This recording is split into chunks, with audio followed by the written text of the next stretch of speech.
Well, as I said the other day, I think that statewide in Missouri, this is the second most compelling primary to follow and watch after the governor's primary. Of course, you got that one unfolding right now. But next up to me, it's the attorney general's race because you've got, first off, two very compelling figures. You have the current attorney general, Andrew Bailey, who's in the studio on KCMO. And you now have, Andrew, listen, this role as attorney general, I think, takes on more meaning than it ever has in this country. What about you? Good morning. Yeah, hey, Pete, thanks for having me on and having me in studio. I agree. Look, we need warriors in these offices that are willing to fight for conservative, transformative change. The status quo is no longer serving the interests of the people of the state of Missouri.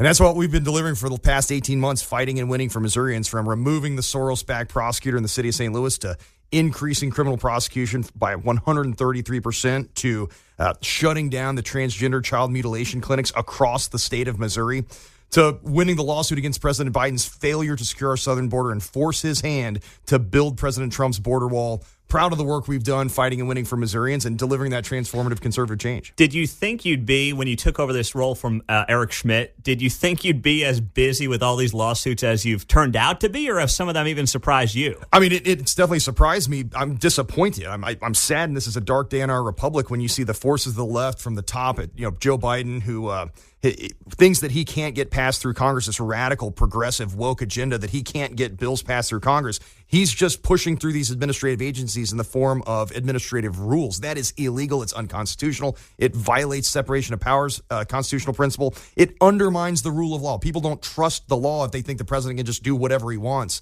He's failing to enforce the law at our southern border in places where he's needed and is present everywhere unwanted. You look at what's going on locally in the state of Missouri with progressive leaders and their failure to secure the safety of our citizenry, their failure to faithfully execute the duties of their office, and misbehavior in office. And having an AG that can hold them, is willing to hold them accountable, I think is really critical. Well, I know there's a big announcement this morning that people will hear for the first time here on KCMO with a new lawsuit that you're rolling out. What is that? Yeah, we filed suit against IBM for corporate racism. IBM has a progressive DEI program that's nothing short of institutional cultural Jim Crow.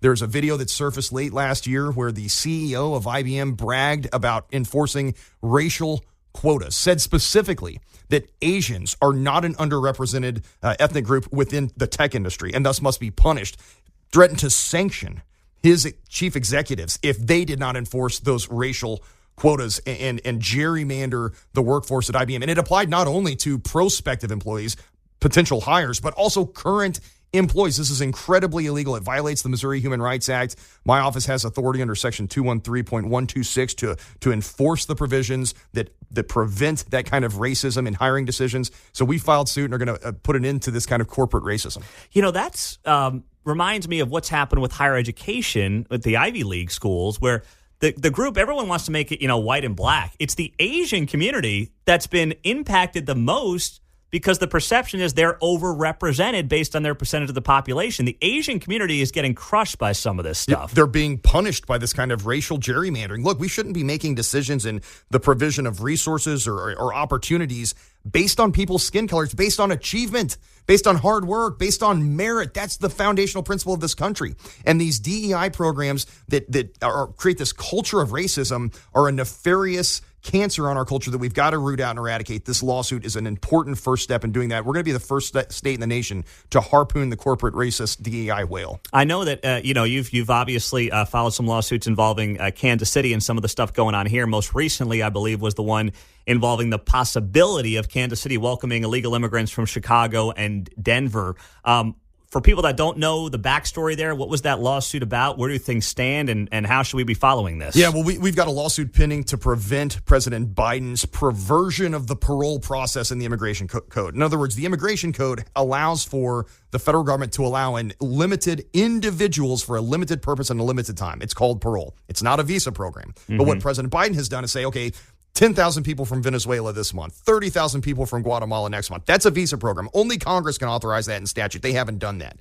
So by President Biden expanding the plain text, going beyond the plain text of the parole statute, he's violating the law. We have a lawsuit pending. What Mayor Lucas did was he started out saying we want Kansas City to be a sanctuary city. We should have all the migrants here. First of all, that hurts Missourians for a variety of reasons. It takes jobs from working Missouri families, but it also increases fentanyl, increases human trafficking.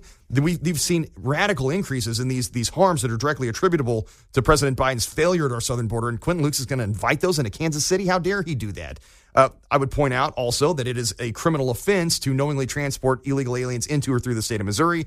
The state has enforcement authority to prevent cities from becoming sanctuary cities, and my office has gone after businesses that are hiring illegal workers. We do that not only to protect working Missouri families, but to stop human trafficking. So then Mayor Lucas pivots and say, I just meant the documented ones, the ones with the work permit. Well, the problem is that process is illegal as demonstrated by my lawsuit against Joe Biden. So we sent a cease and desist letter to the mayor, and we're not going to tolerate violation of state statute that increases human trafficking, hurts working Missouri families, and puts Missouri communities at risk. Did you guys get a response on that yet? Do you know? We did not. Oh, really? So you're anxiously waiting. You check in the mail every day for that response? Seeing if it got lost by the USPS? Look, Mayor Lucas is trying out for a cabinet position in a second Biden administration, and that's his right to do that, but we're not going to let him destroy Kansas City in the process. Andrew Bailey is here, the Missouri Attorney General. He is, of course, I can't say running for re-election because you were, of course, appointed to this position after Eric Schmidt left for the U.S. Senate.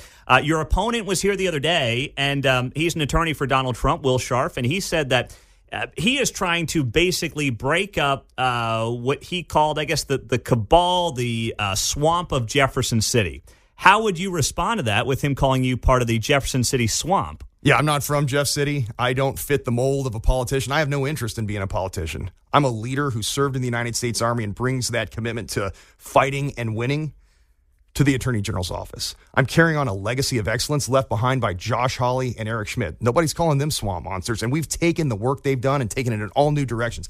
That's why I was endorsed by Eric Schmidt. That's why I've been endorsed by every law enforcement agency in the state of Missouri, because we're fighting and winning on so many of these important issues that are important to not only Missourians, but freedom lovers across this country. All right. Now, when you look at both of these two cities, St. Louis and Kansas City, if you win the AG spot, who are you going to be filing more lawsuits against? What's your – I mean, St. Louis has a whole slew of issues that I think Kansas City doesn't realize how bad it is over there right now. Well, and the problem that I see is that Kansas City is slouching towards where St. Louis was 10 years ago. If you look at the decrease, you look at attack on our law enforcement from the mayor's office. Mm-hmm. Look at the decrease in prosecution from the Jackson County prosecutor's office. Look at the way in which they're treating public safety issues. Look at the way in which they're undermining the rule of law by trying to invite illegal aliens into the city of Kansas City. Look at the way in which they dox Harrison Butker for freedom expression of his Christian beliefs. All of those things are radically progressive and are harmful to the city of Kansas City. There was an economic development miracle going on in Kansas City. And now every policy decision they're making is driving businesses away, making the streets less safe, and we're at risk of losing the crown jewel of sports teams, the Kansas City Chiefs, through mismanagement in the city and county level. That all happened in St. Louis 10, 15, 20 years ago, and look at where St. Louis is now. They ended up with a Soros-backed prosecutor who had a 96% non-prosecution rate, resulted in more than 500 businesses leaving downtown St. Louis. If we don't get this in check in Kansas City now, we're going to have serious problems on the western side of the state. Andrew Bailey, what do you want people to know about you personally and your background and why you want to continue on as AG? You know, Pete, I'm a Christian, I'm a father, I'm a veteran. And I signed up for an Army ROTC scholarship to go to the University of Missouri in 1999. Planned on going to law school. 9/11 happened. Those plans changed. I volunteered for a combat arms branch of service, was an armored cavalry scout platoon leader, volunteered to go to Iraq, led soldiers in some of the heaviest fighting in Iraq in 2005, completed 2 deployments to Iraq. Those are real-life leadership management skills that I bring with me to the Attorney General's office, and you don't have to gamble on me. You can look at the work we've done over the 18 months delivering transformative conservative change, and people are excited about it. That's why we have a substantial lead in the polls. That's why everywhere I go in the state of Missouri, people are reaching out and to thank me for the work we're doing, fighting and winning for Missourians. I'm a hometown kid. I care about the state because this is where I'm from, and this is where I'm raising my family. My opponent's not from here. He's from New York City, went to Harvard. You want elite East Coast Harvard values? He's your guy. You want a Missourian fighting and winning for Missourians with a demonstrative record? I'm your guy, and that's why I'm asking people to vote Bailey on August 6th so we can keep fighting and winning for Missourians. Always welcome back here in the studios. Thanks for coming to the Kansas side of the state line, by the way. I know it's tough for some of you Missouri guys to do that, but we appreciate you being here. Thanks, Pete. Andrew Bailey on KCMO is the AG. Of course, he's running for that spot as well coming up on August 6th.